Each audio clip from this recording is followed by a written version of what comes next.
Because the questura was so near, it was easier for Brunetti to walk to his office than to go back on the launch with the uniformed men. He went the back way, passing the evangelical church and coming up on the questura from the right side of the building.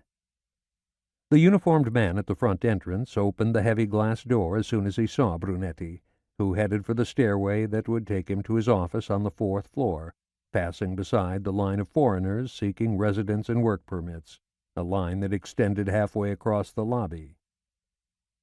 His desk, when he reached his office, was just as he had left it the day before, covered with papers and files sprawled across it in no particular order. The ones nearest to hand contained personnel reports, all of which he had to read and comment upon as part of the Byzantine process of promotion through which all state employees had to go.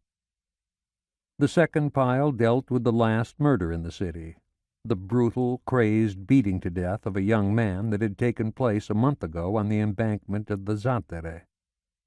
So savagely had he been beaten that the police were at first sure it was the work of a gang. Instead, after only a day, they had discovered that the killer was a frail wisp of a boy of 16. The victim was homosexual, and the killer's father a known fascist who had instilled in his son the doctrines that communists and gays were vermin who deserved only death. So at 5 one bright summer morning these two young men had come together in a deadly trajectory beside the waters of the Giudecca Canal. No one knew what had passed between them, but the victim had been reduced to such a state that the family had been denied the right to see his body, which had been consigned to them in a sealed coffin. The piece of wood which had been used to beat and stab him to death sat in a plastic box inside a filing cabinet on the 2nd floor of the questura.